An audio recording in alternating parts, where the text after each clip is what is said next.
What is up, everybody? Welcome to Piledriver Podcast, Episode 4. I am joined by my two co-hosts. Chris. Herman. Yeah, so before we begin, we have recorded not one, not two, but 3 videos, but unfortunately we have been having quite the audio difficulties recently. And it's all unfortunate. It sucks. It's terrible. I don't know. I can use literally every negative synonym in the book, but I'm going to move on and say this. We are back to deliver more content. What happened. A hiccup in the middle of the road. That's okay. You could blame Discord for this shit. It's Discord's fault. If Chris, you want to explain a little bit? Hey, the only reason why we haven't been uploading, like you said before, it's Discord. The audio has been screwing up from time and time again. Like 30 minutes in, it's either my audio issue has been going off, Daniel's or Berman's, but I managed to fix it, so we should be good. And we're just gonna test it more often. But yeah, that's it for the update. Yeah, if it happens again, we sincerely apologize, ladies and gentlemen. So before we get into this podcast, this is our first topic. These two are forcing me to talk about it. Forcing you? It's legendary. I got blocked by AEW TNT champion. Not just a TNT champion, a 3-time TNT champion. Sammy Guevara. The Spanish God. Who hates you. Oof. So to give everybody a simple rundown, there was a audience member of AEW who was followed by Sammy Guevara and Takahashi and asked a simple question. What really has generated all of this negative energy towards them? And I kind of explained that it wasn't the relationship. I could honestly care less about the relationship. Good for you. You've been with women. So have I. Who gives a shit? Yeah, fuck you, Anyways. So basically, my response was I haven't turned on him for any of that. I turned on him for disrespecting the legacy of Brody Lee.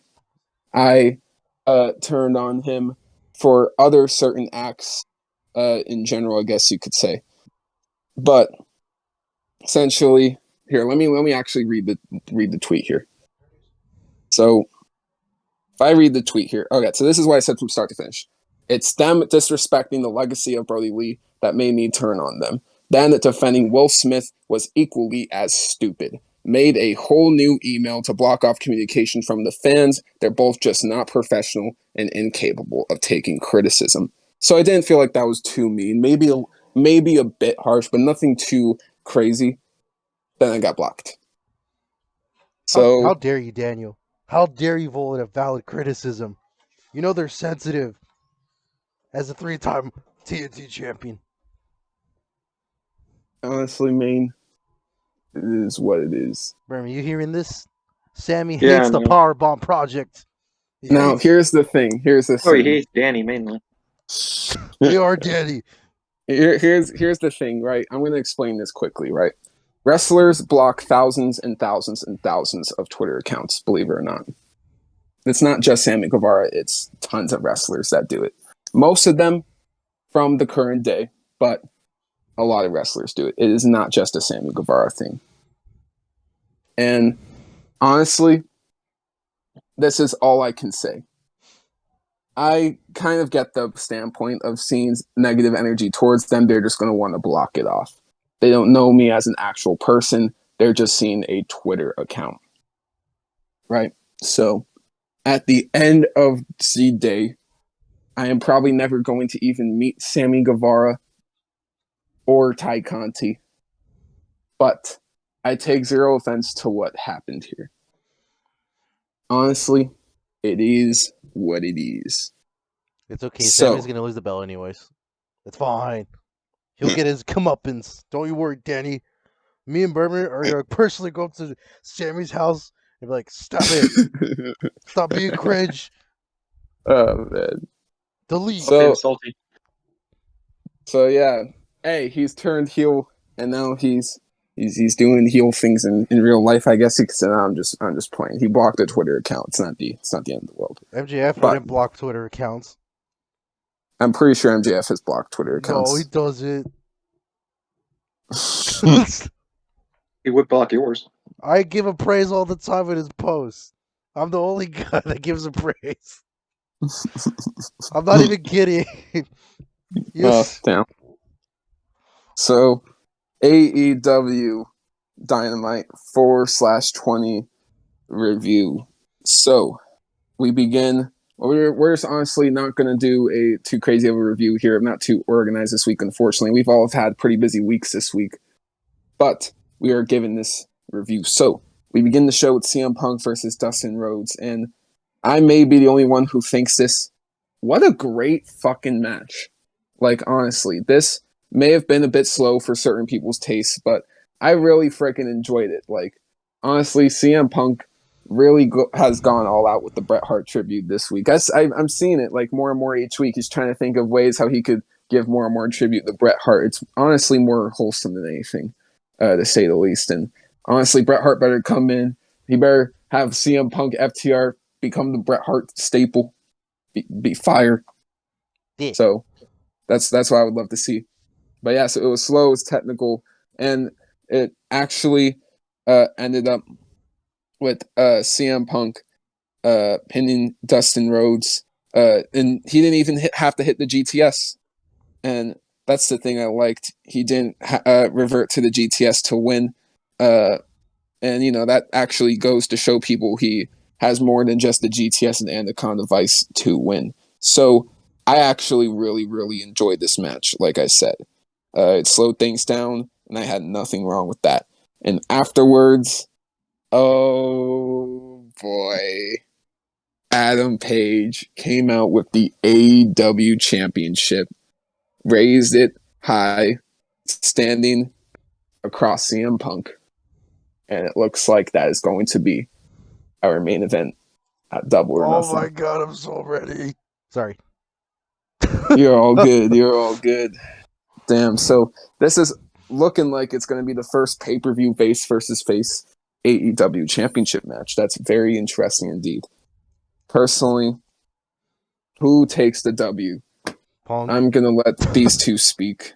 But here's the thing, right? You said Punk, but who do you want to actually win? Adam Page. Really? Rob, why is that? I'm curious. Ooh, what do you mean, why is that? Adam Page, since the beginning, has been the GOAT. I mean, yeah, he had his whole Cowboys alcoholic phase, but I've always rooted for the guy. There was always a special place that was just like, honestly, what? that He was his deserves a story. praise. Yeah. And from there, I'm just like, no. Like, I know CM Punk's probably going to win the belt, but he's going to have to lose it eventually, but I just like, nah. Just let Adam do his thing forever. Don't let the cowboy die. All right. What about you, Berman? I'd probably say CM Punk. I actually really want him to win. Don't get me wrong, I love Adam Page. He's a great champion. But I want to see CM Punk. I would love to see him be the champion, the best in the world. All right. Fair enough. Yeah. So, here's my take on the situation. Hangman has been champion for almost 6 months. Defeated Adam Cole, Bryan Danielson, Lance Archer. Who else does my mans need to beat? Jon Moxley. He already has had a good title reign. Jon Moxley versus Page can happen eventually. Damn. But here's the thing. AEW is at war with WWE, and they need to do what is the best business decision they must do. That answer is CM Punk.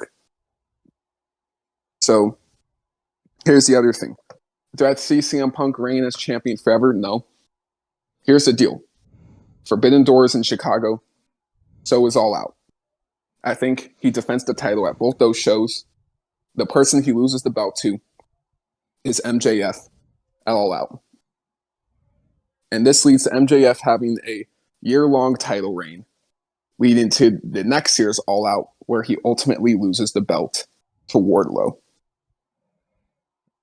So that's where I see all of this going. So, yeah. Now, match 2. Blackpool Combat Club versus Martin Moriarty, Brock Anderson. I mean, it was cool. It was a nice finish. I did feel like it may have gone for a bit too long, personally, but I enjoyed it. And honestly, oh yeah, I forgot to give Dustin versus Punk a rating. I give that match an 8.5. What about you guys? Same, 8.5. I think it was a great match. It was very slow, but it is a great match to see Dustin perform at his age out of anyone. And I think it was a great match, so I gotta give it the 8.5 out of 10. And for once, I'm actually gonna praise CM Punk. And I'm just like, you know what, buddy? This time I'll respect it. You didn't have to resort to your finisher, and also too, that nasty bump on Dustin Road looked very painful. But he still took it like a champ and walked out, and he finished the match. So I'll respect Dustin just for that. So 8 out of 10 for me. All right. Yeah, so the 6-man tag, Blackpool Combat Club won. Honestly, this was quick. Well, not too quick, but it was fine. For me, I give this a 6.5 out of 10.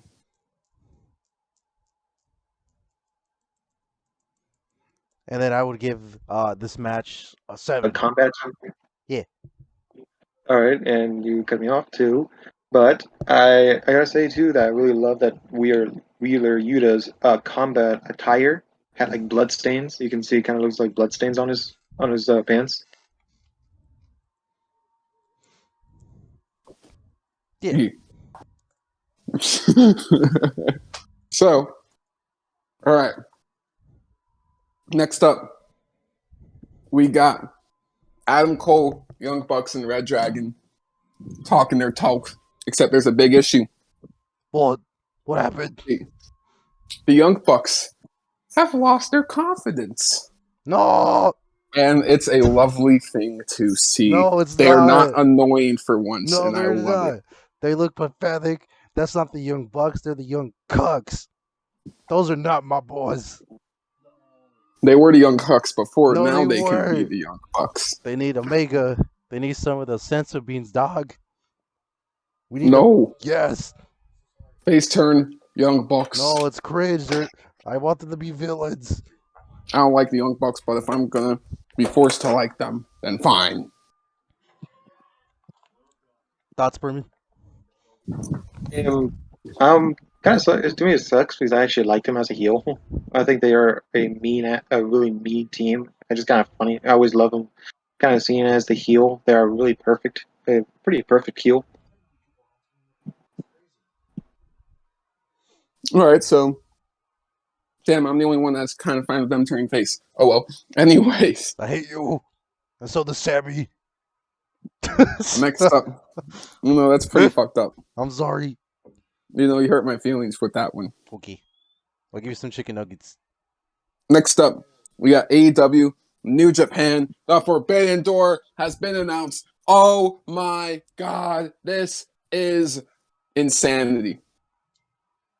Absolute insanity. If you think wrestling hasn't been already insane this year, it just got even more insane. And of course, we got Jay White cutting off both of the bosses in New Japan and AEW and saying this show will be his. Throw him a mystery challenge, and that mystery challenge shall be something very interesting, I shall say. But that'll be for later on in this podcast. Yeah. So, what do you guys think about this announcement? I can't wait for it. Can't wait to see a Forbidden Door open, and the New Japan Pro Wrestling door is a great chance to show everyone how both brands will stack up between two WWE. All right, and you, Chris? Like I said, I'm not too familiar with New Japan, but hey, more wrestling, I'm down for it. So yeah.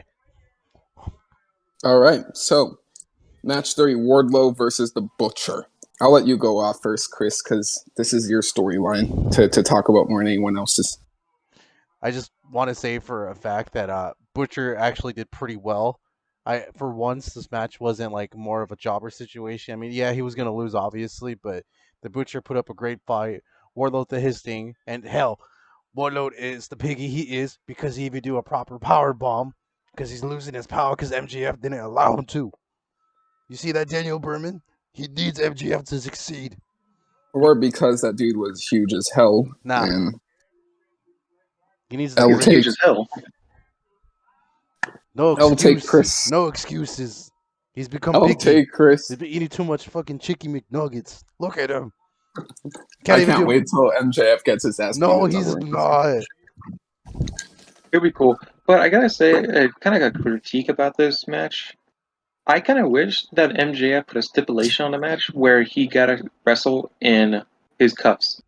Oh yeah, that would have been cool. To me, it was kind of disappointing. I thought maybe he's gonna make a surprise announcement and say, "Hey, don't take those cuffs off. Keep them on. You gotta win the match with those cuffs on." That would be very interesting. Maybe that's what they actually do next week when he fights Lance Archer. That's a good idea, but still, I think that was a better match for Butcher mainly. Oh yeah, and he's fighting Lance Archer next week. What do you guys think about that one? That's gonna be a great match. Dude, Two big, tall guys. Actually, Lance is taller than Wardlow. Dude, imagine it's like a Texas death match between the two. I'm like, they're not gonna do it, but dude, They imagine. should do it. What if they have one match, then next week they do the rematch and make it Texas Death Match? That'd be cool. They could do it. MJF could just come out of nowhere saying, "Now this is a death match," or something like a different type of Texas death match.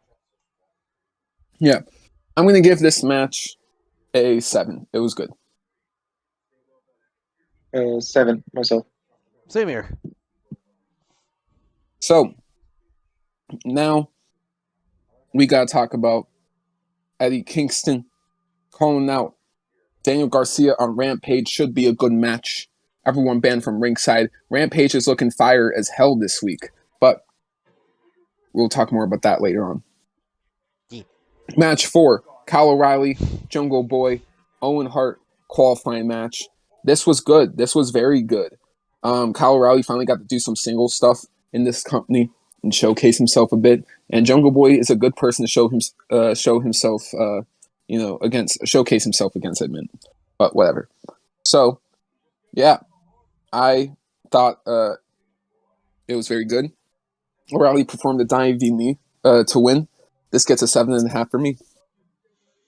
Say that I'm a big fan of Kyle O'Reilly. I've been a big fan of him when he was in NXT, and I wished he was the champion in NXT. But who cares? He's on AEW.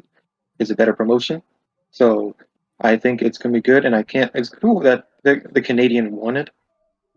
So yeah. it's kind of good at least to say. But then the women's was kind of bad thing that there's no Canadians yet. Honestly, Canadians should win this tournament. It's Owen Hart. More or less. So I love the match. It was technical cool. I love how the knee drop from the top rope. I always love seeing that. And I gotta say, that drop kick in the corner of the Tree of Woe, that looked like it was painful. It was a big whiplash you saw on that too. Yeah, exactly. So, yeah, what do you guys rate this match? 7.5. That's fair. All right. I'd probably do the same. I mean, I don't know if it was just me, but the little promotion I want to add before his match kind of gave it away. I'm like, I'm not losing this. Guys, I got this. We all lose this. But yeah, more Kyle matches. I'm down for it. And if he wins the cup, that'd be cool.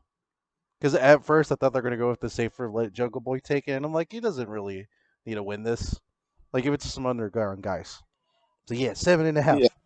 Yeah, honestly, Kyle, if you're looking at it from a singles perspective, Kyle O'Reilly definitely needed this win more, in my personal opinion. True. So, yeah, glad to see it. Now we get to our next match, Hook versus Anthony Henry. It was a squash match, but he's continuing the feud with Tony Nese, and Danhausen tried to curse him again, but he failed yet again, and Danhausen went on the mic. He had enough. And he said if he can't curse him, he must fight him. Yes. And the crowd absolutely erupted. I was from home, erupted. I couldn't believe it. I can't wait to see that. That'll be so fun to see. So, yeah, this was an unbelievable announcement. If this is actually going to happen at Double or Nothing, Oh my god! Please let this be at Double or Nothing. Let Danhausen win this shit. He needs to win. Actually, I don't think he should win. I think Hook should win. No, Hook doesn't need to win. This Tanahashi need to win. Okay. Let's be real, right? Do you remember Pac versus Orange Cassidy? Yes. Who won the match? Pac. Exactly. So why in the flying fuck would you have Orange Cassidy beat Pac in this debut match? Why wouldn't you? It's Tanahashi. It is Danhausen, Jose, but Dude, there's so many things. Dude, wrestling's not a joke. Hook is literally a young prospect who is literally only 22 years old, and he literally could be the youngest world champion in history if you book him that way, right? He could be the one to dethrone Randy Orton of that record, and they're going to have his winning streak be stopped by Danhausen? Yes. Well, No. I'm gonna Bad give you thing. something. I'm gonna give an ultimatum really quickly about this. Is that they could do this, but they could do it in a kind of cheap way. They could do something that maybe Danhausen do something dirty, then he wins that, but then Hook gets his revenge and beats the ever living hell out of him and puts him in a grave, pretty much. And you know what that leads to, Bourbon? What? Don Hausen joined the House of Black. That's terrible. That would be terrible. Actually, that's the worst idea. Make me a writer. I'm better than Listen. Tony Khan. Listen. But I'm gonna bring something up that was kind of funny that I was reading. You can see that Hook never shows any emotion in the ring. But in that match, when Danhausen tried to curse him, if you look kind of closely, he He broke smiled. character, yeah. Yeah, he smiled, and that was pretty funny. When I was watching it myself and I looked that up, I'm like, oh, that is funny too to see that he broke character, but it was it's like really slightly. You don't see that much. Yeah. I'm sorry, Daniel, So- but if Don Hausen doesn't win, this AEW is trash. No. Yes. Shut your mouth. No. Hey, Hook needs to win this match. I'm sorry, but I like Hook and all, but he's kind of a joke too. Let's be honest. Always been fighting What jobbers, talking about? dude. Because that's all. Think about how quickly he's beating these jobbers. Yeah, but this is Don Hausen. This isn't any other jobber. This is the meme lord himself. Listen, this needs to be a long competitive match. I agree with that. But Danhausen cannot come out on top. That just cannot be a thing. Why? Dude, that's a joke. It is a joke. It's wrestling.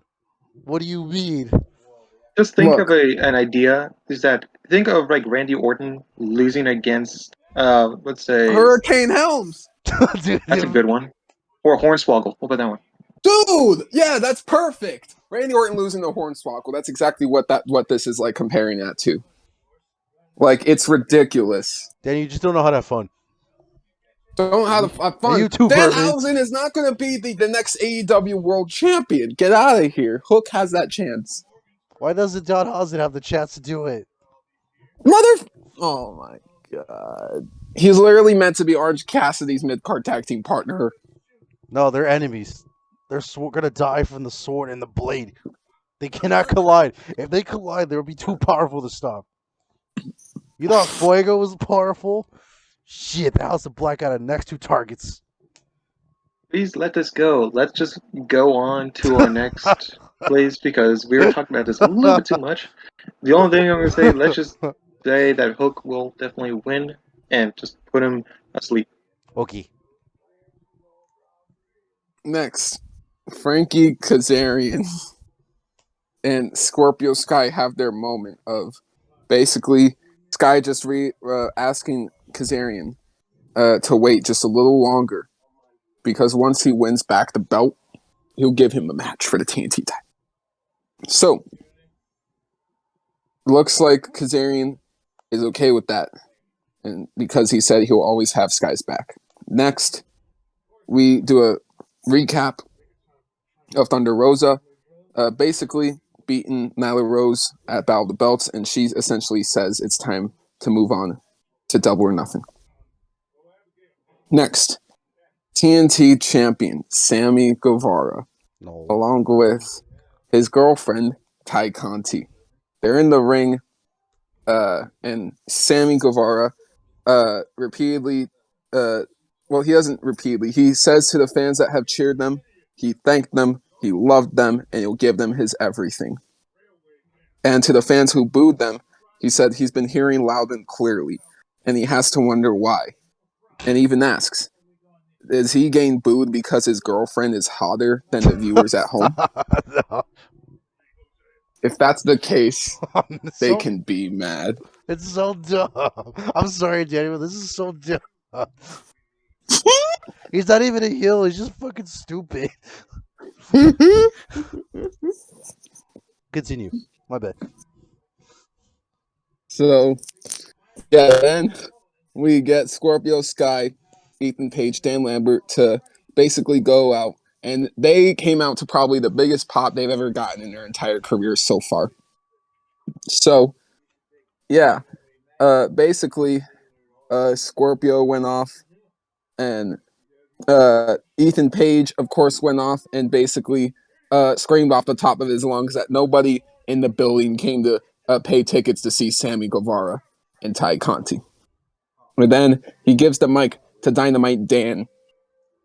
Dynamite Dan chimes in, and he basically tells Guevara that everything he's doing right now, his potential is being wasted. And he's basically acting like nothing more than a high school douchebag. He tells Scorpio Sky he tells Guevara to give Sky his rematch, and if he doesn't, he'll have the Men of the Year give Sammy the kind of a pounding his girlfriend dreams about. Boop.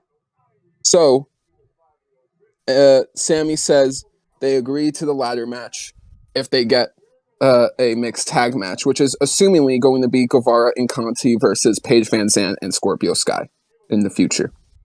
So yeah, next week, it looks like they have the ladder match. Then they'll probably have the mixed tag match at Double or Nothing at this rate, if I have to assume. No.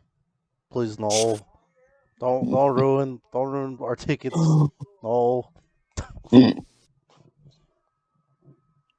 Well, I think that's where they are headed with all this. If they don't have the mixed tag match on the pay-per-view, they'll probably have it the week after the ladder match. So only time will tell. Hope a week after. What? Hope a week after. Yeah, in my opinion, we definitely got to get this feud over with. At this rate, I don't even care who wins. Just have someone really big challenge for the TNT title at Double or Nothing. As a matter of fact, this is how I would book it. I would have it be an open challenge. It's answered by Miro, and he squashes Sammy Guevara in 18 seconds and takes back his TNT title. Yes. Yeah. But question for you: so you think that Sammy Guevara will win against Scorpio? Yeah, I do. I don't see Scorpio becoming a 2-time TNT champion. And what about this Frankie Kazarian stuff? Sammy will fight Frankie. He'll cheat to beat Frankie. And then they'll probably move on from there. Sammy will probably do an open challenge at the pay-per-view, which, like I said, will probably be answered by Miro. And that's how I think they could go with the booking. Or, if they don't do the TNT Championship match, then their backup option is clear in the mixed tag match. I can't wait to see Miro even come back. I always love seeing Miro. Dude, got- same. Omega's most likely returning at the Forbidden Door. I've kind of ditched the idea of him returning at Double or Nothing. It's basically been confirmed by the whole internet. He's not going to be cleared to return at Double or Nothing. Or is he?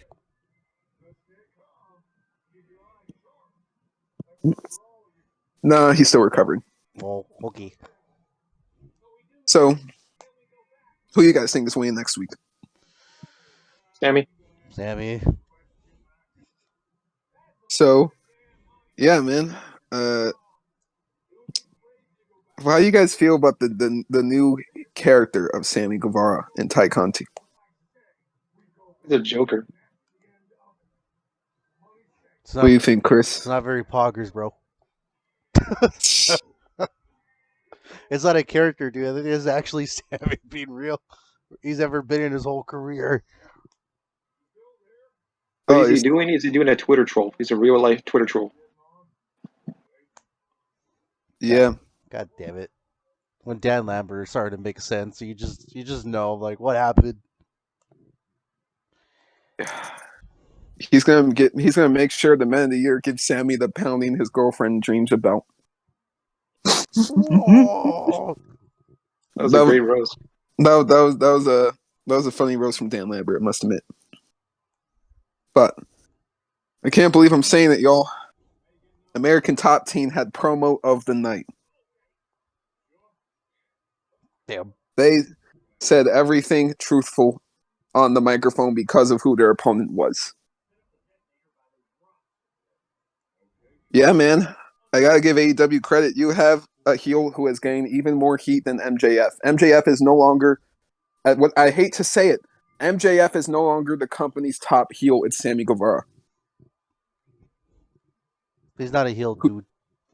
But think about it. MJF wants to get booed the way Sammy got booed last night. He wishes he could have that heat that Sammy He'll had get last it. night. Don't worry, he'll get it when he beats Wardlow, and I'm gonna be the only guy in the crowd popping. Dude, I guarantee you our crowd's going to boo Sammy worse than MJF. I guarantee it. Yeah. Vegas will Sorry. at least give a mixed reaction to MJF. They're going to boo the fuck out of Sammy Guevara. Like I say, if you bring a sign saying "Hurrah to freaking MJF," you're gonna get punched. Dude, I don't give a fuck. I will block that punch. Oh my god. So, the House of Black cuts a menacing promo. Ooh. Malaki Black says the house is owed a debt, and next week the son dies. What does that mean, y'all? I think what this means is the House of Black once again go after the Death Triangle or the Varsity Blondes. I mean, the Death Triangle is kind of cool. I like the Death Triangle. But that feud was a joke. I kind of want to see Varsity Blondes mainly because of I forget the girl that's there now, but should be going into the House of Black pretty soon. So that is their next fucking feud. Chris, No. what do you think about that? Let's just go after Fuego. It'll be more entertaining. All right, next up, we got another big title match set up, possibly for Double or Nothing, Chris. But before we talk about that, we gotta talk about Britt Baker, DMD, going up against Danielle Camella, who the crowd fucking booed the hell out of. Jesus Christ. But yeah, Pittsburgh gave all that love to Britt Baker. She even brought out some Steelers. That was really cool to see. But yeah, she won the match. I wouldn't say too easily, but she won the match. And she made her tap out using a Steelers glove instead of her regular glove, which was pretty cool. But in the post-match promo, she took her shots. She makes fun of Ruby Soho for being a runaway and says Jamie Hayter will make her want to leave this company too. She then says that Jade Cargill called Pittsburgh ugly. And Baker does basically even insults her baddie section and doesn't care about the baddie section because she is the baddest bitch on the block and the future Owen Hart Foundation tournament winner. So, yeah, early prediction. Jade cost Britt the tournament, and we're going to get Britt Baker versus Jade Cargill at Double or Nothing. Yes. TNT Championship. Sorry, TNT. Sorry, TBS Championship. Yep. Is it still going to be that bitch's show? Yeah. Or a Brit show? So, I think that's a good match. Next up, we got. Oh my God! Serena Deeb and Hikaru Shida. Don't you just love, guys? Bourbon, don't you just love this feud that's been going on for like almost a year now? This feud needs to die. It's impossible. It's actually driving me to insanity. How this feud is still going on? How is this not ending yet? Because it How is this still happening? Because the build-up, dude, the storytelling, dude, come on. The storytelling. Daddy, you understand, right? So they'll face off in a street fight next week, but guess what? This is another thing I realized. This may not even be their last match. Oh my god. Because they're both in the Owen Hart tournament. True. Probably one of them is going to cost I their give up. title. I just give up. I give up talking about this. This is going on way too long. We're going to repeat ourselves over and over again if we talk about this subject. Because, God damn So let's it, move this has on. been done to death. Yes. So, main event. Coffin match. Darby, Andrade. Great match. This was what it needed to be. Oh God, we forgot to literally rate the last match. Oh well. The Britt Baker match was a 5. Moving on. Yeah, Darby and Andrade put on a fun match. I won't say they did anything too crazy, but they had a pretty fun match here. And Darby won with a suicide dive into a coffin. So, yeah, a lot of people are claiming that Andrade is buried. I wouldn't say that. I wouldn't say that. Darby needed this win. He's been on quite the losing streak recently. And maybe not in terms of tag teams, but in terms of a singles aspect, definitely. So, yeah, this needed to happen. Good on Darby Allin. I gotta say, it is yeah. very true what you're trying to say. And I gotta say, there's really funny things that happened that kind of escaped some people, except Jim Ross said one small thing, like maybe two things that was funny that what he said. One was I kind of liked it that Darby Allin had a flower on his jacket. That was actually a really cool touch that Darby did for that match. Yeah, Match. basically as if he's going to a funeral already. Like Andrade is like destined to be dead. Yeah, so it was really good. And then the other one was when Sting was inside the crowd. It was a really great match. That was a great moment. That was just Sting was inside the crowd with everyone else. But when Sting jumped off of the rails, Darby Allin did a low blow to Andrade very, very quick, and you couldn't even see it because it got blocked off really quickly. But you could see it from Darby Allin. If you pay attention, you see him getting low blowing Andrade. Yeah. Is So this a possible heel turn for Darby Allin? possible. Nah, I don't know about definitely that. not. Definitely not. But I will say this. This is a hot take. I think it's about time we break up Darby and Sting. That's okay. I miss Darby being Darby as a singles guy. Say the same thing, but I still like their friendship. This might. All right, this is even taking it a step further. That this might be offensive. At one point, Sting was helping Darby Allin. Now he's holding him back. He's holding Darby back from being the AEW champion, from being on top of the world. Darby Allin is one of the best wrestlers in AEW. And not even too long ago, back on the Thanksgiving special of AEW, CM Punk called Darby Allin the heart and soul of AEW. But I haven't felt that way recently about Darby Allin. I felt like he's just been living in Sting's shadow, and even now the Hardy Boys' shadow ever since they came in too. I honestly, Darby needs to be Darby again. I'm sorry. And he the same way. has felt like Little Sting for over a year now. And I'm tired of it. But how would you break them off though? Like, what would you even have to do to even separate Darby them? turns heel. Darby has to be the one to turn heel. That sounds kind of and weird. They have though. to have a match All Out. It's going to be hard, but I think they can easily do it. Maybe they could do close to the same thing that they did maybe with Seth Rollins, is a different company, but they could do it. Kind of do some maybe he's a sellout to the company. Yeah, I don't know. Maybe I'm the only one that feels that way. Like everyone's thinking, no, Sting's a legend. How dare you? Being in a tag team with Sting is legendary. Great, but you're talking about Darby Allin, one of the best wrestlers alive right now. This is kind of wasting him, if I'm being quite honest. Like it's harsh, but it's true.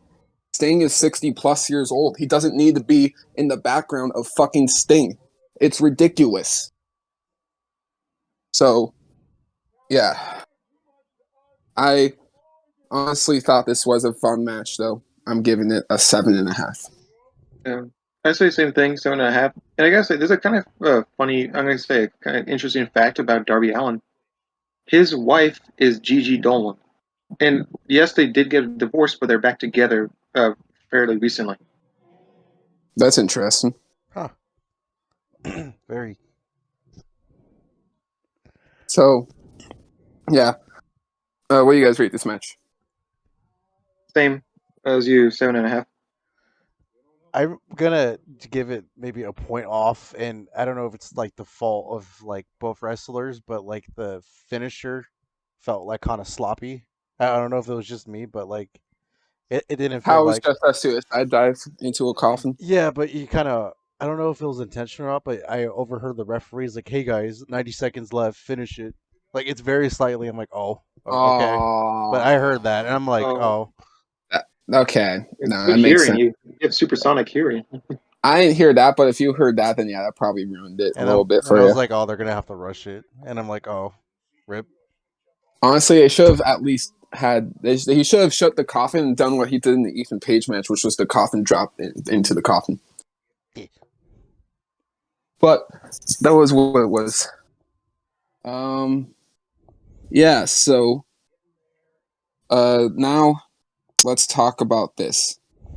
I have built together a little dream card for AEW X New Japan Pro Wrestling: The Forbidden Door. Now, I will say this.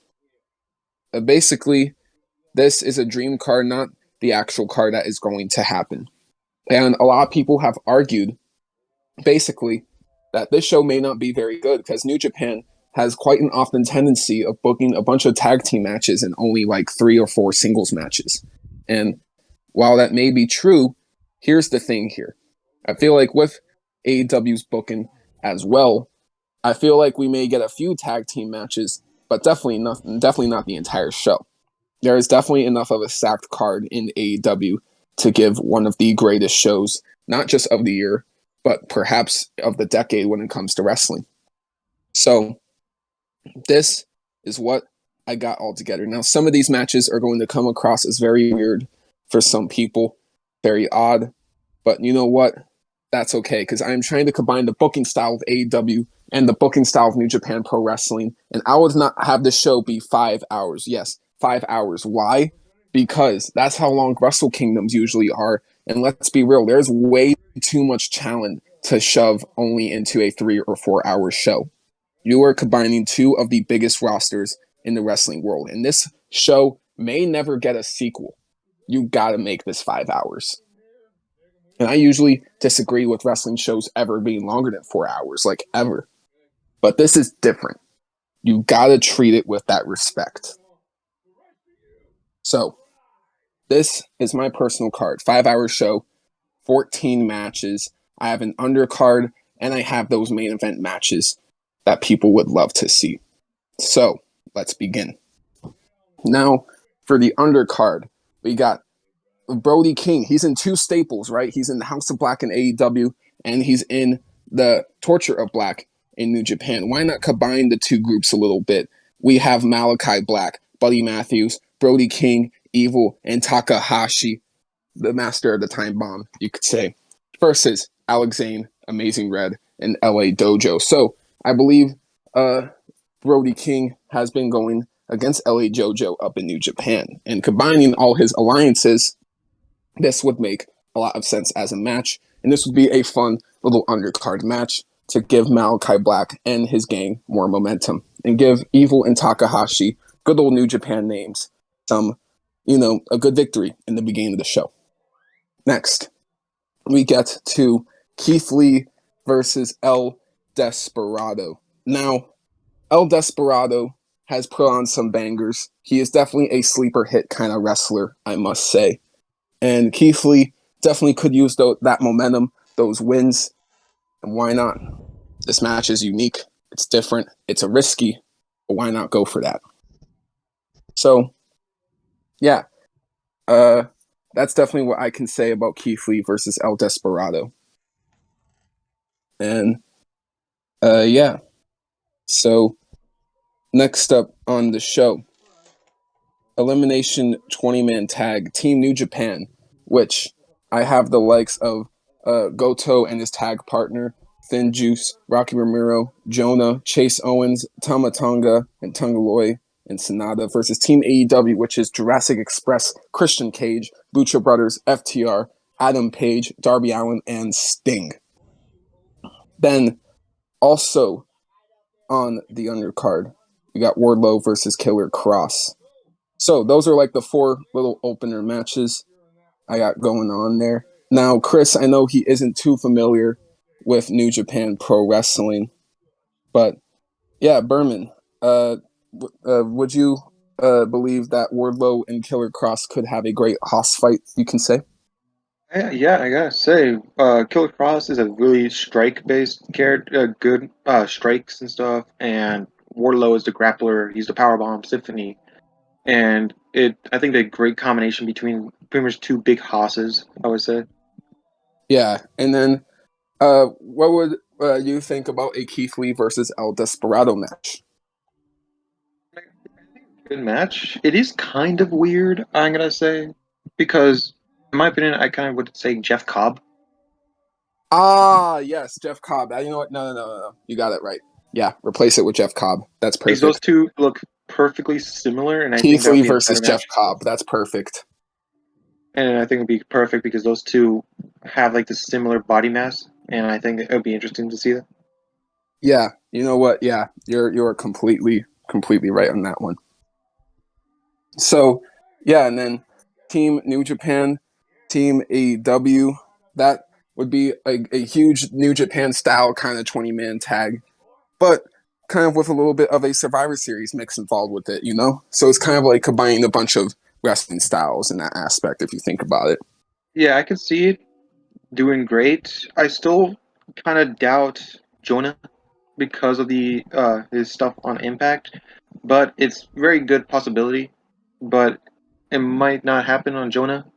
But hey, it's worth a shot, I said. Yeah. And then Team AEW being pretty stacked as it is, Jurassic Express, Christian Cage, Lucha Brothers, FTR, Adam Page, Darby Allin, and Sting. That works perfectly well. All of them work well enough. Yep. Now, now we get to the middle of the show. We get to Kenta versus Wheeler Yuta. Everyone is saying CM Punk versus Kenta. Why? Because they both have the GTS. Come on, y'all. I honestly think it could be a very good match. Don't get me wrong.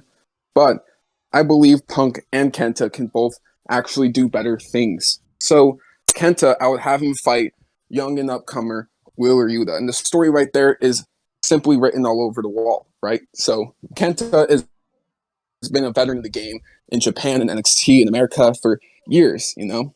And a part of his character, from what it seems like, is that he never has felt like he's gotten the respect he truly deserves. Then we get Wheeler Yuta, who is one of the hugest names in wrestling right now, who is possibly going to be a future AEW champion.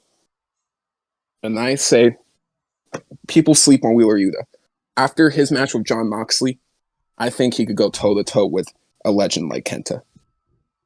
So, who takes the W? I would, honestly, that's a tough question, actually.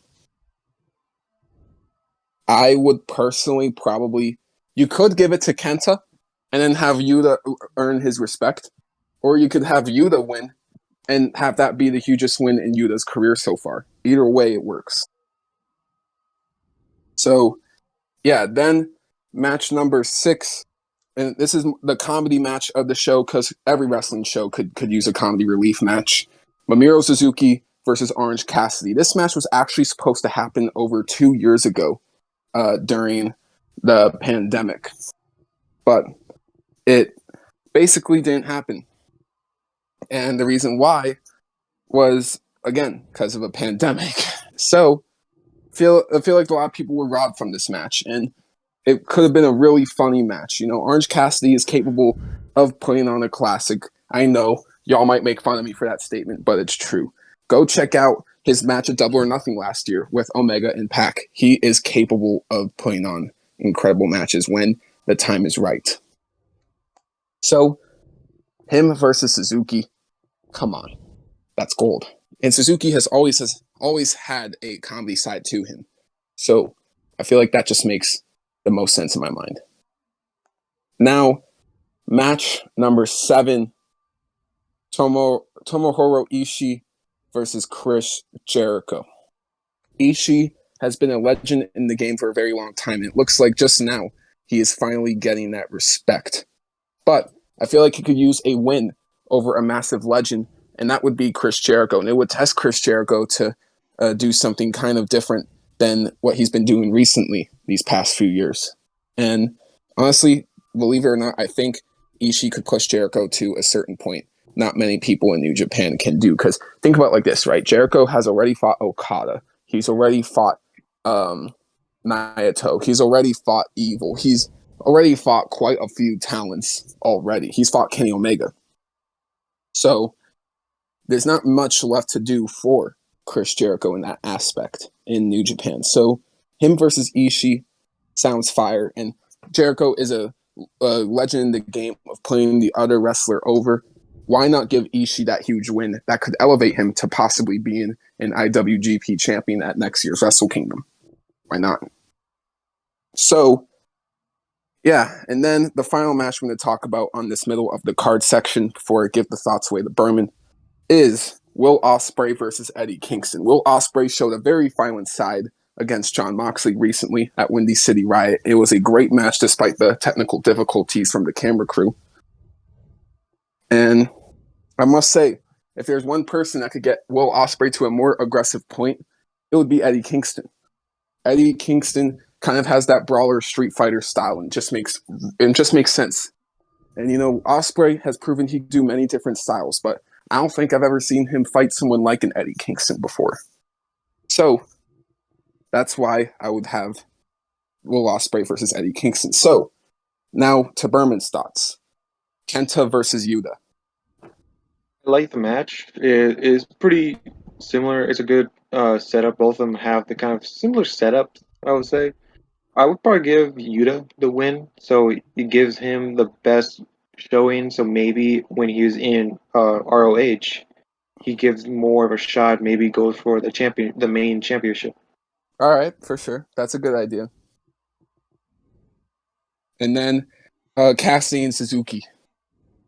Like it's a good comedy match. It's just like WrestleMania with Sami Zayn and was it Johnny Knoxville? Oh It's a good yeah, comedy. that's It's a great honestly not a comedy bad match. comparison. It's Yeah, a that's great not. comedy match. So I think it would perfectly work for a nice comic relief. Yeah, I agree with that. Next, Ishii versus Jericho. I think it's a great match. Don't get me wrong. I don't know if Ishii needs a big push, but I would love to see him in the IWGP Championship spot. And I always love Ishii's probably number 2 out of my favorites in New Japan. So I think it's a great match, and I would love to see Ishii win that match. All right, and then the final spot on my undercard. Chris can even talk about this one too because he's probably felt very left out on what to say here I'm since he doesn't scared. watch New Japan as much as us, unfortunately. Oh. Ospreay versus Kingston. I don't necessarily think that Kingston even has a shot at this. Like, I love the guy; he's cool and all, but come on, man. Like, let's be real. Are you really gonna let like Eddie take this W? He's not gonna win. I think we give Ospreay the win, but I definitely want to see the match. I do too, but I feel like it's gonna be kind of like a jobbing moment. As much as that sounds A disrespectful. jobbing No, moment. I know it sounds That's a disrespectful, stretch. but That's a but stretch. come on, dude. He's like literally one of the It greatest would. things in Japan right now, from what I've seen. And He lost to Mox. Who's to say he can't lose to I Kingston? mean, did he lose to Mox? I mean, that was literally like really iffy. That Even was very iffy, though. Yeah. it was But just like but again, he's fighting for the U.S. title next month. He's probably setting up to be like their mid card champion soon. I'm just saying, I'll watch it. Eddie Kingston's cool, but I don't think it's really gonna work though. I mean, Coda, or I'm sorry, crap, you just said his name. Will Ospreay, there we go. Excuse me. His style is more like energetic, he's like more faster. Yeah, he can slow down for him, but he's a bit too quick I for agree. Eddie. And I don't want this to be a whole CM Punk and Penta match all over again, where you have to slow it down for one wrestler's certain style and what they're capable of, because that'd be disappointing and completely pointless. I So don't think it would be like that. I think Osprey would be able to do all that he would want to Eddie. As a matter of fact, I think he'd be able to go off just as much as he did against Moxley. Because think about it, but Kingston also has a violent edge that Mox has. yeah, And with the brawler style, I just think it could make for even more of an intense match, if anything. Hell, make it a fucking dog collar match. That would be insane. or a street fight, if anything, to give Eddie a little bit of an edge to this match. Yeah. I mean, personally, right, based off the fact that a lot of wrestlers are probably going to be taken later on this list, who else would you throw Will Ospreay? Honestly, I'm surprised you didn't mention him, but Dante Martin, dude. I don't know. I don't think Dante No, Martin has nearly as much of a shot as Eddie Kingston would. but they're both the same type of wrestler. I mean, Yeah, but think about it. Like, Dante Martin hasn't had any legitimate wins in his belt. Eddie Kingston has at least beaten Chris Jericho. anybody can be Chris Jericho. I can beat Chris Jericho. Not- No. No. Cap. I would think Pac myself instead yeah. of Kingston. I didn't even think about that. Well, actually, that's actually funny enough you talked about Pac. Ospreay challenged him to a rematch, so I think that's what Ospreay wants for the Forbidden Door. He wants Pac. Cool. So I think we're more likely to get Pac. But then where does that leave Eddie Kingston on this card? You can't fight Ishii, because that's what everybody on the internet's been saying, but he's already fighting Ishii next month, so that can't be it. He could be thrown in the AEW team AEW. Damn. Probably. It's not I guess false. I guess you could replace him with Sting and make Sting the manager. No, we want Sting in that match. We want Sting in that match. And we want Darby too. I do want Darby too. See? Yeah. Fine, replace Christian Cage. No, that's disrespect. That's disrespect. No, actually, you know what? If Ray Phoenix isn't healthy by then yeah, there you go. He could be thrown in there. Yeah, and I gotta say, if it ever happens that it will be Will Ospreay versus Kingston, this thing Kingpin versus Kingston. Yeah, like come on, that's cool advertising. Yeah. Right. No. Yeah. Now, my last 6 matches, the total main event for this show. The anti-heroes of each company, Naito versus Jon Moxley. 2 men who have never been defined by championships, but have won all the championships you could possibly think of. This match is the dream match for Moxley in New Japan for me. Not Tanahashi, not Okada, it's Naito. Because I felt like there's any Japanese wrestler who has been the most similar to Moxley, it would be Naito. Sure, they have 2 very unique, different styles of wrestling from each other, but Naito has classic after classic after classic, and so does Jon Moxley. These 2 are literally, arguably, the best in their own field each. You cannot deny Moxley versus Naito. So, yeah, and then we go to Samoa Joe versus Shingo Takagi. I mean, I really butchered his name. Oh my god, I'm just going to say fine. Shingo. It's fine. Shingo Takai. Shingo Takai. All right. I'll take it. Shingo Takai. So, yeah, this match, clearly Shingo they're both veterans in the game, of course, but the difference is that Samoa Joe has basically been a superstar everywhere he has gone to, while Shingo has recently just got his exposure since the pandemic in New Japan. Simply put, this would be Shingo's biggest test to date. He's fought the likes of Ospreay, fought the likes of Okada, he's even beaten them. But now he has to face his fiercest opponent yet, Samoa Joe. The story's right there. Then we go to two of wrestling's biggest heroes of all time, you can argue. Not all time, but in the past 10 years. Kota Ibushi, who is the ultimate good guy, the ultimate hero in New Japan. Sure, Okada may be the face of New Japan, but when it comes down to a moral standpoint, someone who has never really been a heel in their entire career, someone who has always been fair and played by the rules, that person, more than anybody, has been Kota Ibushi. He's never had a dark side to him. He's just had his pure heart, Kota Ibushi. Going up against Bryan Danielson, who simply fought the Authority in WWE in 2014, was the guy everybody in the world backed up against them to give him his big moment at WrestleMania 30 and win the world titles. He was the guy time and time again. People have wanted to win Royal Rumble after Royal Rumble. He's been the guy everybody has loved since day one and has had supported since day one with the yes chants, with championship win after championship win. Daniel Bryan to the fans was like the chosen one. So these two are ultimately wrestling's biggest heroes you can think of. Two of wrestling's, they have also very great styles. Kota Ibushi, arguably one of the best wrestlers of all time in New Japan, versus Bryan Danielson, arguably one of the best wrestlers of all time in America. This match could very well be the best match on this show. There's no denial. Now we go to the three main events. Jay White versus a mystery opponent. He feels like since he has taken form with the Undisputed Elite and the Bullet Club, he feels on top of the world. And he'll take on anybody, Tony Khan, or the boss at New Japan that can throw at him. And that mystery opponent turns out to be the man he has screwed time and time again, taking his championship, Kenny Omega. Jay White can't believe it. The whole arena would go batshit insane in Chicago.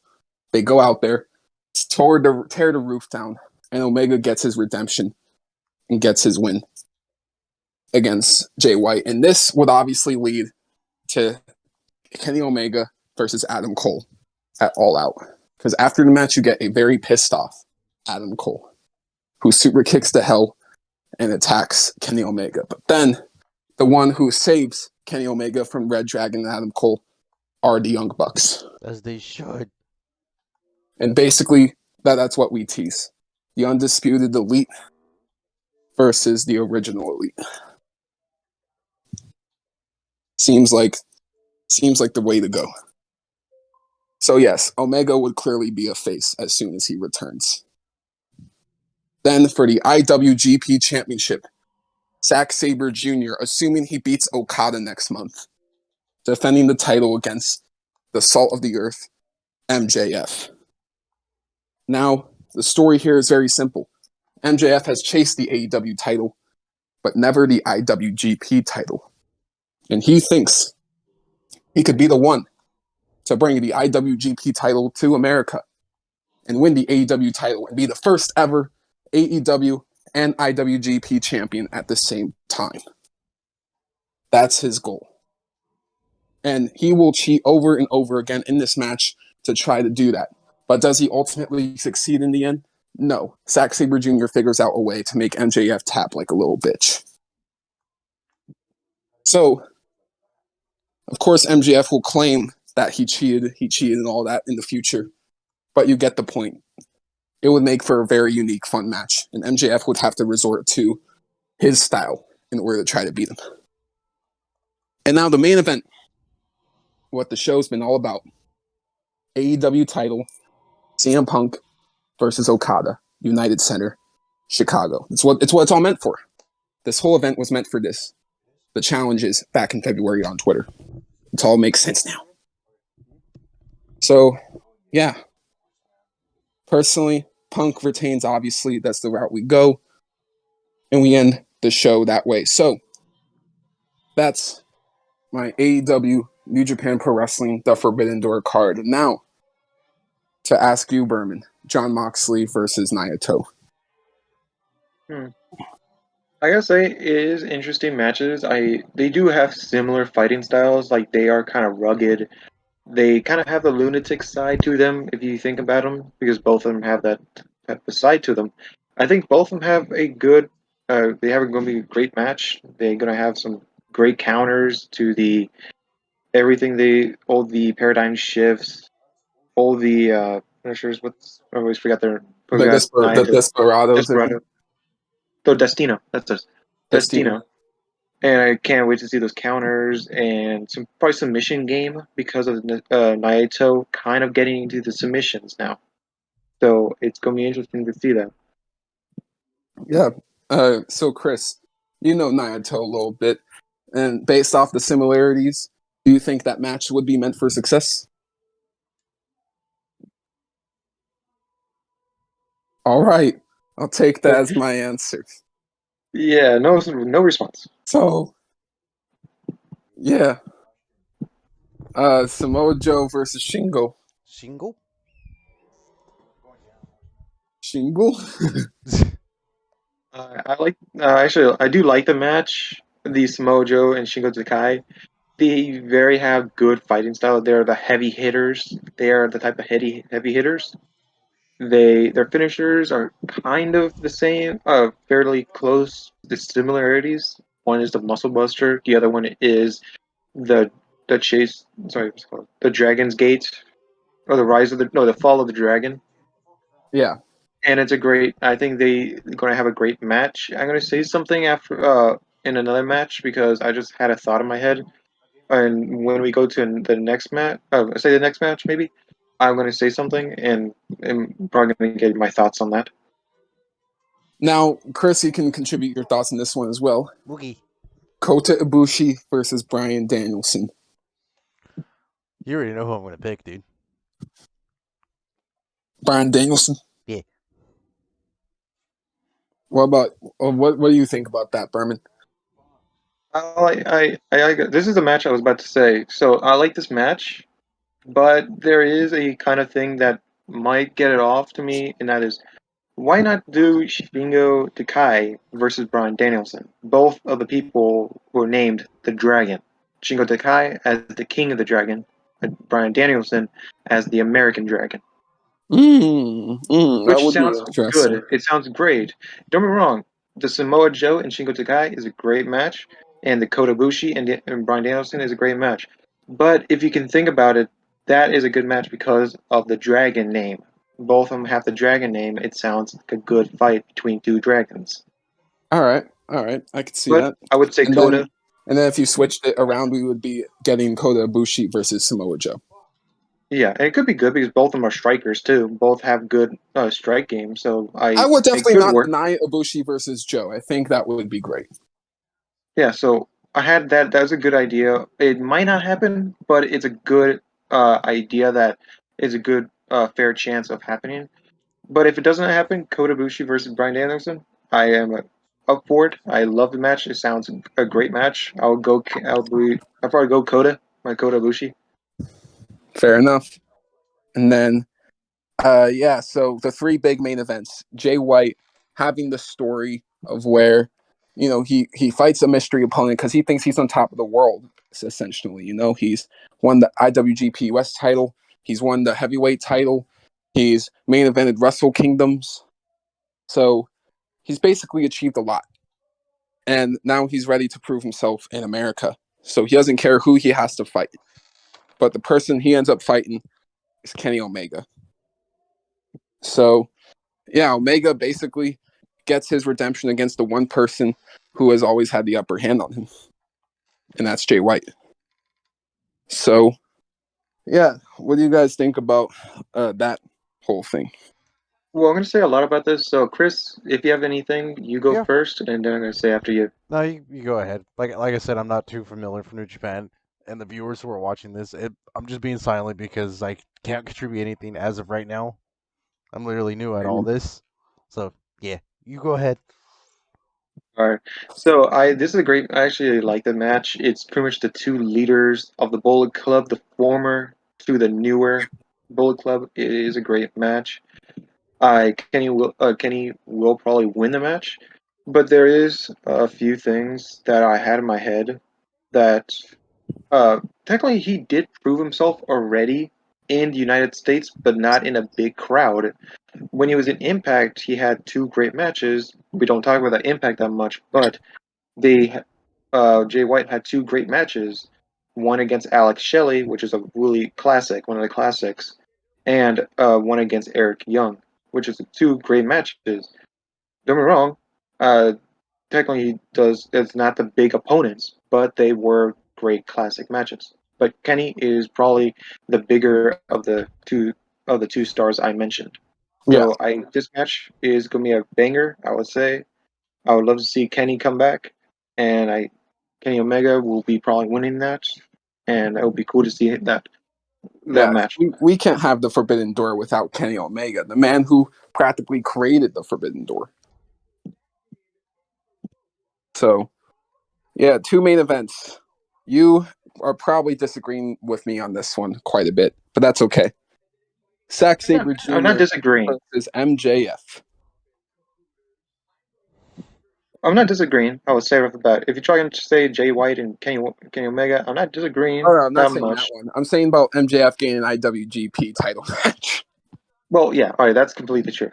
Yes, it is an interesting match. I would say off the bat, it's an interesting cheating type of match with NJF being that.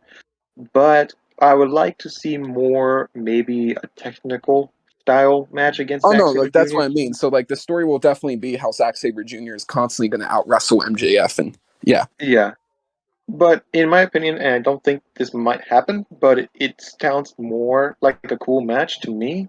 That is going to be Zack Sabre Jr. versus O'Reilly. I know that's not going to happen, but it sounds better because of the two technicians. That's fair. That's fair. Don't get me wrong, it's probably not going to happen because they have the championship match, but it could happen maybe because he wins that cup. Maybe he wins the cup and he gets a title shot. I don't know. I have a better thought because it's a better technician. You can see how good it is. Yeah. And it could happen, but hey, if it is MGF going over there, I'm okay with it. It could be a great. I love Jack Sabre Jr. I think it's a good match. If it does happen, I root for Zack Sabre. Fair enough. Honestly, yeah. Yeah. So I think it would be a great match, like a very old school technical kind of match. And that's why I feel like it would be a cool match. For definitely a different match from every other match on the show. So, main event, Punk Okada. What has to be said? Yeah, nothing really. It's CM Punk versus Okada, two of the rainmakers of the of the era. I would say they are The the face top. of each company. Yeah. Pretty much, they are the best right right now in the world, both from Japan and United States. It is a great match to see. You can see so many counters coming around, the GTS into the Rainmaker, or the Rainmaker into the GTS, to the Money Clip, with the Anaconda Vice. Like every type of counter you can think of is going to be great to see this match. It's probably going to be a 10 out of 10, I would 100% say. And Yeah. I would love to see this. I would. It's hard to say who would I want to win. In personal opinion, I would love to see Okada win this match because I'm a fan of Okada, but because I like CM Punk at the same time, it's a hard between those two. If I gotta say someone, I'm gonna say CM.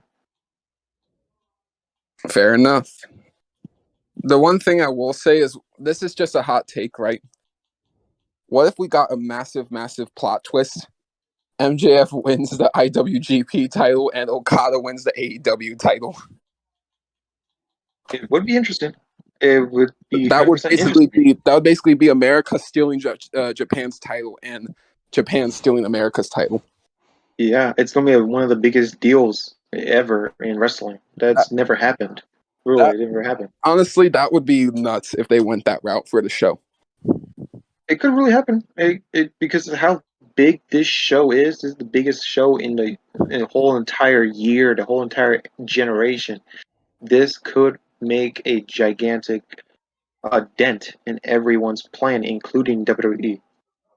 Right? Yeah, yeah. And the fact that this is only 1 week before Money in the Bank in Las Vegas is very intriguing. They're trying to bring the war to Money in the Bank, I guess you could say. Pretty much. But we all know what they're probably pull out for Money in the Bank. Probably they're going to do that Randy Orton Roman Reigns match. It would be awesome if that happens. Yeah, I think no matter what, whether you're watching WWE, AEW, Ring of Honor, New Japan Pro Wrestling, Impact, Stardom, whatever it is, wrestling is thriving right now. That's one very positive thing I can say. Let's give it to Chris. Do you have any thoughts on CM Punk and Okada? If you have any. Well, like I said before, I'm not too familiar with them, but either way, I'm more than welcome to see it. But yeah, you two are the expert on these sort of things. I can't really contribute, but I'm sure once the store opens up, finally, I'll watch more New Japan. So I'm not just sitting there with my thumbs. But there is one thing I must say, and this is y'all are gonna disagree with me so hard here, but it's fine. I don't want AEW commentary on this show. You don't want Excalibur? I want New Japan commentary but they for this suck. Show. No, sure. This is true. All right, sorry to interview, but this is interesting. I know what you're trying to say. I kind of would like to see the old school New Japan Pro Wrestling. That is Jim Ross and and then the New Japan person. I forgot the guy's name. But that's like the old school New Japan Pro Wrestling. Yeah, honestly, the only one in the AEW commentary team that should be commentating on this show is Jim Ross. Excalibur and Shivani need to step the fuck off for this show. I do not want to hear them on the Forbidden Door. I do not. And I'm probably alone in that opinion, but I'm sorry. Nowadays, I just find these two annoying to hear on commentary from time to time. I really do. Excalibur, I think he's great. I think he's fun to watch, to listen to him. Don't get me wrong. It is true that I probably want to see different non AEW people. Only Jim Ross and then one other New Japan. That's how I make it Jim Ross and the New Japan guy, and that's the commentary for the whole show. That's it. That's the only thing they need. Yeah, that's all they need. They don't need to overcomplicate commentary. Just have Jim Ross and the New Japan guy. That's it. I'm sorry. I did not want loud, obnoxious, annoying American commentary during this show. I just don't. And Excalibur and Shivani are just obnoxious and loud for me and distract me from the wrestling sometimes, and not in a good way. What do you mean? You don't want to hear Excalibur? You're like, he did the move. He did the move in 1995. Did you see that? Oh, man. Like, Excalibur is sometimes too much for me. So is Shivani. Just get Taz. That's good, Jim Ross, dude. And then they both try to shade Jim Ross constantly, and every single time he says something wrong. Like, it's like, bro, shut up. He's a legend. Damn. Honestly, we should just get Taz in New Japan. All right, yeah. You know what? Jim Ross, Taz, and him, and the New Japan guy. That's perfect. That's perfect. You know what would be fucked up? Yo. What if they didn't throw Jericho in the match? Just threw him on commentary. That would be funny, but he's a good commentator. I gotta say, he's actually a pretty good one. He is a pretty good one, but I know he would be pissed off about that. He probably wants to compete on this show. Yeah. So yeah, guys, thank you all so much for watching this random episode of Piledriver Podcast. Probably not the best one, but that's okay, because a lot's been going on this week. But next week we'll come in more prepared, more to talk about in the wrestling world. We are going to talk about a lot more with AEW and the road to Double or Nothing. Thank you all so much for watching. I've been Daniel. I've been Chris. I've been Berman. Thank you all for watching. Take it easy.